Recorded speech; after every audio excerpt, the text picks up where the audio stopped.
할렐루야, 반갑습니다. 12월 23일 금요일이죠. 우리 성탄절 이틀 전 금요일 새벽 묵상 우리 시작하겠습니다. 우리 찬송가 120장 오 베들레헴 작은 골 우리 같이 찬송하시겠습니다. 1, 2절 우리 먼저 하시겠습니다.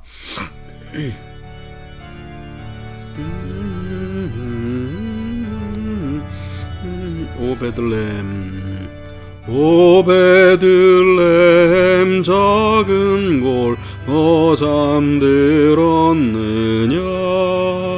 별들만 높이 빛나고 잠잠히 있으니 저 놀라운 빛 지금 깜깜한 이 밤에 온 하늘 두루 비춘 줄 너 어찌 모르나 모든 사람들 잠자는 동안에 평화의 왕이 세상에 탄생하셨도다.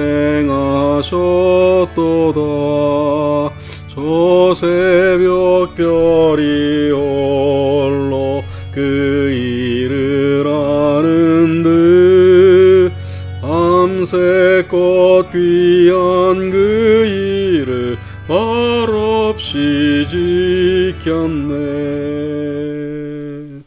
기도하겠습니다. 사랑의 하나님 감사합니다. 주님 탄생하신 성탄절을 우리가 고대하며 예배합니다. 오늘 주시는 말씀 통해서 주님 탄생의 복된 소식을 깨닫게 하시고 그 주님의 탄생이 우리 삶에 얼마나 큰 기쁨과 영향과 또 감사거리들을 우리들에게 주는 것인지 깨달아 알게 하여 주시옵소서. 오늘도 승리하게 하시고 오늘도 오직 주의 명령 쫓아 걸어가는 귀한 우리 금요일 될 수 있도록 도와주시옵소서. 예수님 이름으로 기도하옵나이다. 아멘. 하나님의 말씀은 마태복음 1장 18절로 25절입니다. 마태복음 1장 18절부터 예수 그리스도의 나심은 이러하니라. 그의 어머니 마리아가 요셉과 약혼하고 동거하기 전에 성령으로 잉태된 것이 나타났더니 마리아가 요셉과 약혼을 했다. 그리고 동거하기 전이다. 그러니까 이스라엘은 결혼하는데 세 가지 단계를 거칩니다. 약혼, 정혼, 그 다음에 결혼식 그렇게 거치게 돼요. 그러니까 약혼이라는 것은 보통 이스라엘 이 당시 전통에 의하면 이 당시 풍수에 의하면 14살, 15살 아주 어린 나이에 이제 약혼을 하는 서로 이제 두 집안이 또 이렇게 약속을 하는 거죠. 그래서 약속만 한 거죠. 그리고 정혼이라는 것은 결혼하기 바로 직전 이제 완전히 정한 거예요. 정혼 그리고 이제 결혼식을 올리고 그렇게 되는 것인데 그러니까 약혼만 한 상태, 그죠? 동거하기 전, 결혼식을 올리기 전인데 성령으로 잉태된 거예요. 아기가 생긴 겁니다. 한번 상상을 해보세요. 약혼은 14살, 15살에 하고 예를 들어서 뭐 한 10대 후반쯤 됐겠죠.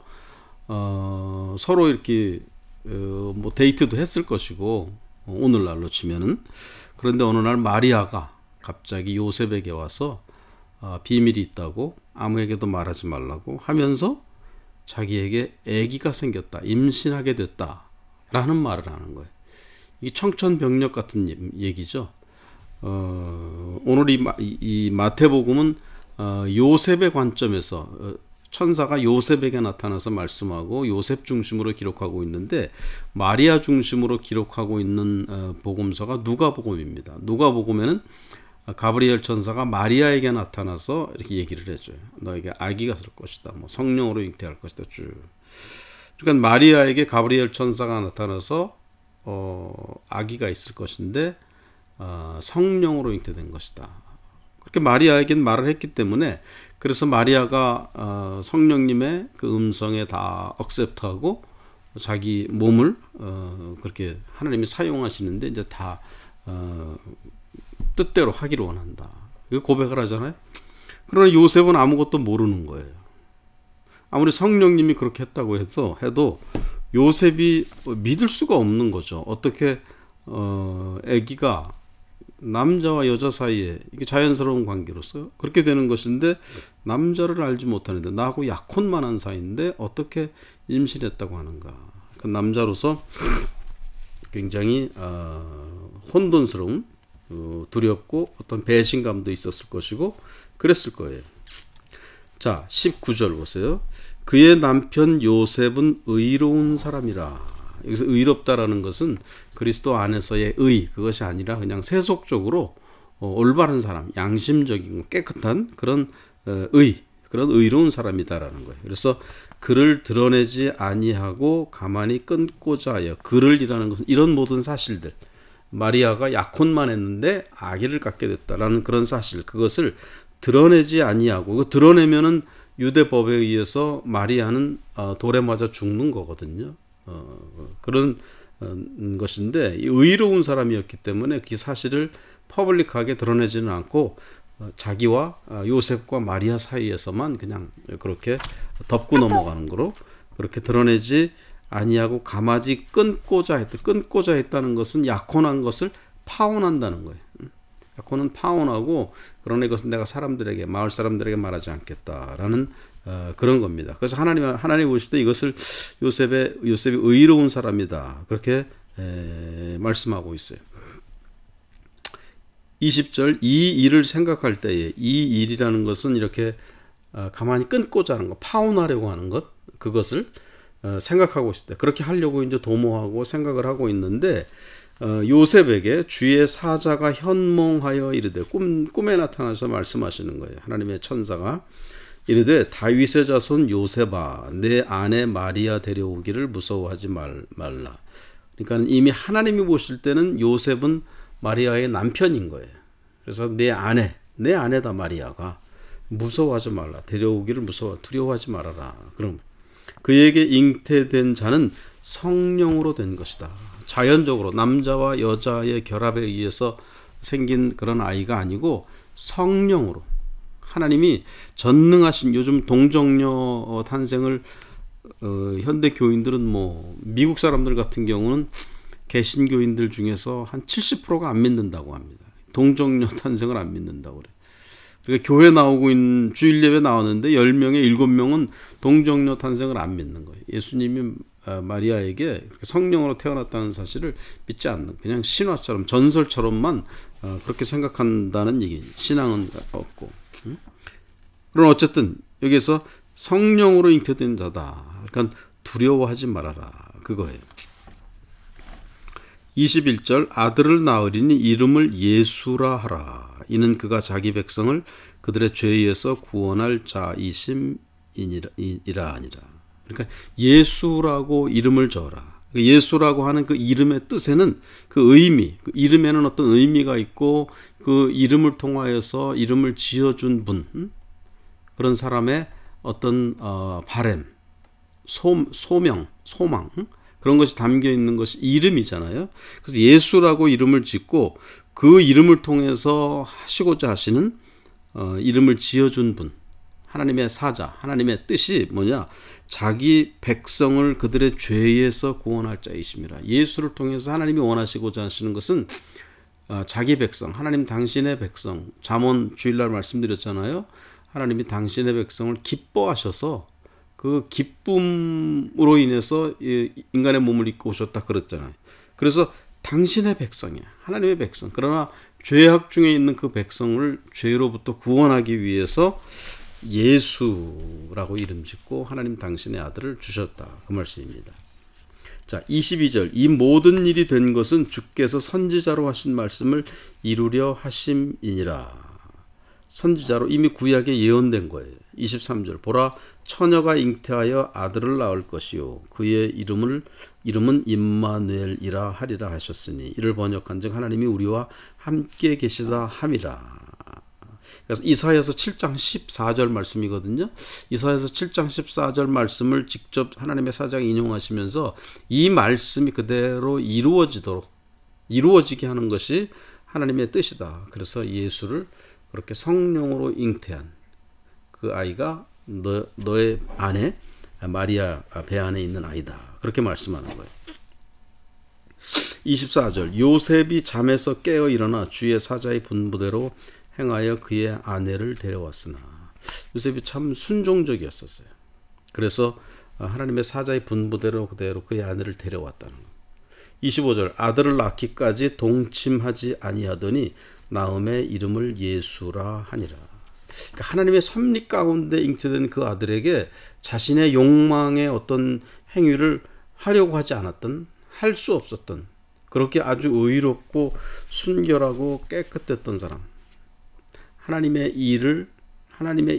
하시는 일을 자기 어떤 욕망으로 인해서 이것이 더럽혀지고 그릇되어지고 하는 것이 되어지지 않도록 하나님에 대해서 순전하고 아주 순종적이었던 사람이 요셉이었음을 알 수가 있죠. 그래서 나음의 이름을 예수라 하니라 그랬어요. 오늘 이 말씀을 통해서 두 가지만 생각해 보려고 합니다. 예수라는 이름, 주의 사자가 직접 지어준 거잖아요. 예수라는 이름이 의미하고 있는 두 가지. 21절에 보면은 죄에서 구원할 자, 예수님으로 인해서 우리 인간, 하나님이 당신의 백성을 죄에서 구원하고자 하시는 그런 하나님의 뜻이 있는 줄 믿습니다. 사랑하는 여러분, 예수가 이 땅에 오신 첫 번째 이유는 우리를 죄에서 구원하시려고 그렇게 오신 거예요. 하나님이 인간을 구원하시기 위해서 뭐 하늘에서 그냥 이렇게 마이크를 잡고 막 사람들을 막 회개시키고 죄에서 구원받게 하는, 죄에서 떠나게 하는 일을 막 마이크 대고 막 선포하고, 하나님 그런 하나님이 아니셨어요. 하늘에서 뭐 전단지, 그냥 전도지, 죄에서 벗어날 수 있는 방법을 알려주는 전도지 막 하늘에서 막 뿌려서 그거 보고 읽고 너희들 와라, 그런 하나님도 아니셨어요. 하나님이 우리를 죄에서 건지기 위해서 친히 인간의 몸을 입고 오신 그런 하나님이세요. 그래서 예수로 오셔서 우리를 죄에서 구원하시기 원하시는 그런 하나님이시다. 그래서 오늘 우리가 예수를 의지하고 예수님을 받아들이고 예수의 사람이 되어질 때 죄에서 구원받은, 죄를 이길 수 있는, 죄로부터 깨끗함을 얻게 되는 그런 우리가 된다라는 사실을 믿으시기 바랍니다. 죄 문제를 해결할 수 있는 다른 방법은 없잖아요. 어떤 종교나 어떤 윤리나 어떤 철학이나 어떤 세속적인 가치관이나 그런 어떤 그 성공을 향하는 어떤 자기 개발서 뭐 이런 거로 우리가 죄 문제 해결할 수 없지 않습니까? 그런 거로 안 돼요. 죄를 해결할 수 있는 유일한 방법은 여러분 믿으시기 바랍니다. 오직 예수로만. 하나님이 그래서 예수를 예수를 아기 예수로 태어나게 하신 거예요. 예수로 오신 이유가 죄 때문에 오셨다. 당신이 기뻐하는 그런 이 땅의 사람들인데, 당신의 백성들인데 죄로 인해서 딴 길로 가고 죄로 인해서 어둠의 권세, 지옥으로 막 향하고 있으니까 하나님이 그들을 건져내기 위해서 죄에서 구원하려고 예수를 보내주셨다. 여러분 꼭 믿으시기 바랍니다. 또 두 번째, 예수라는 이름에 들어있는 그 의미 중에 또 하나가 23절에 보면 그 이름은 임마누엘이라 하리라. 예수님을 다른 말로 또 임마누엘이라고 부른다. 이사야서 7장 14절에 나오는 그 말씀. 임마누엘 잘 아시죠? 하나님이 우리와 함께 계신다, 그런 뜻이. 임마누엘은 하나님이 우리와 함께 계신다. 우리와 함께 계시기 원하셔서 하나님이 이 땅에 예수 그리스도 인간의 몸을 입고 태어나셨다라는 사실을 여러분 기억하시기 바랍니다. 임마누엘 하나님, 우리와 함께 하시는 하나님. 제 얘기를 해서 죄송한데 제가 군대 생활할 때 이렇게 한번 죽으려고 했던 적이 있었어요. 자살하려고 했던 적이 한 번 있었는데, 제가 나이 들어서 군대 가가지고 너무 힘들었습니다. 정말 힘들었었어요. 그래서 하나님이 나를 버렸구나, 그렇게 생각을 해가지고 한번 군대에서 100km 행군을 하는데 낙오했습니다. 낙오해서 양쪽 발이 막 다 피투성이가 되고 물집 터지고 막, 그래서 야간 행군을 하는데 뭐 완전 제가 낙오를 했어요. 그래서 막 끌려오다시피 해서 중간 숙소, 중간에 텐트 치고 자는 곳이 있는데 거기에 그냥 질질 끌려와서 거기에 도착을 했어요. 그래서 그때가 한 저녁 시간, 해가 질 무렵에 이제 도착돼 있었는데 저는 뭐 발에서 완전히 그 피투성이가 되고 아무것도 못했어요. 쫄병이었었는데도 그냥 텐트 안에 그냥 눕혀져 있었어요. 그러고 있는데 얼마나 서러운지, 하나님이 왜 나를 이렇게 하셨을까? 그래서 하나님 신앙도 부인하고 뭐. 근데 그날이 수요일이었어요. 그날이 수요일. 그래서 텐트 안에 이제 다른 병사들, 다른 선임병들 뭐 다 밖에서 막 텐트 치고 뭐 저녁 준비하고 뭐 막 그러고 있는데 저는 몸이 그렇게 됐으니까 안에서 쫄병인데도 안에서 누워 있었어요. 근데 수요일이었었는데 시골 마을 동네에 수요 예배 오라고 이렇게 찬송가가 막 그 녹음된 거 틀어주는 거 있잖아요. 주님의 보혈은 정하고 정하다. 그 찬송 있죠. 그 찬송이 막 흘러나오는 거예요. 그래서 제가 막 하나님을 저주하고 막 속으로 막 오늘 밤에 내가 어떻게 해야 되겠다. 그런 마음 먹고 있었는데 그 찬송 들으면서 제가 다시 회복되어지고 눈물을 흘리고 그래도 하나님의 뜻이 있구나. 하나님이 함께 하시는구나. 그것을 경험했던 잊을 수 없어요. 잊을 수 없는 그런 경험을 군대 생활에서 하면서 했었는데 하나님은 우리와 함께 하시는 줄 믿습니다. 특별히 어려운 때 심지어 어떤 극단적인 선택을 하려고 마음 먹었을 그때조차도 하나님은 우리와 함께 하시고 하나님은 우리를 붙잡아 주시고 어떤 계기를 통해서 어떤 사람을 통해서 또는 어떤 찬송 소리를 통하여서 우리를 다시 감동시켜 주시고 내가 너와 함께 한다.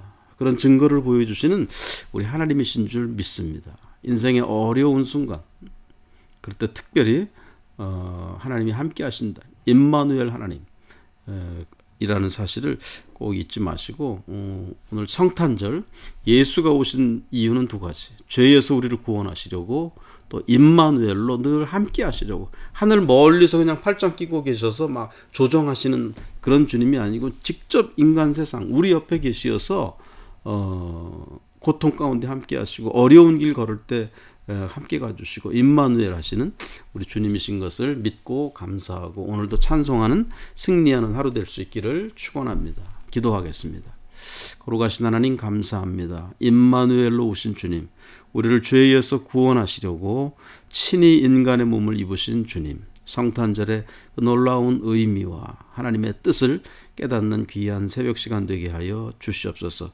오늘 성탄에 예수라는 이름 속에 들어있는 그 놀라운 아름다운 그 의미를 깨닫고 우리가 죄에서 구원받고 임마누엘로 우리와 함께 하시는 주님과 동행하는 우리의 삶이 되게 하여 주시옵소서. 예수 그리스도의 이름으로 기도하옵나이다. 아멘. 오베들레헴 작은 골 우리 3절 4절 우리 하시고 주기도문으로 예배 마치겠습니다. 오 놀라우신 하나님, 오 놀라우신 하나님, 큰 선물 주시니 주 믿는 사람 마음에 큰 은혜 받도다. 이 죄악 세상 사람 주 오심 모르나 주 영접하는 사람들 그 맘에 오시네. 오베들레헴 예수님 내 맘에 오셔서 내 죄를 모두 사하고 늘 함께 하소서.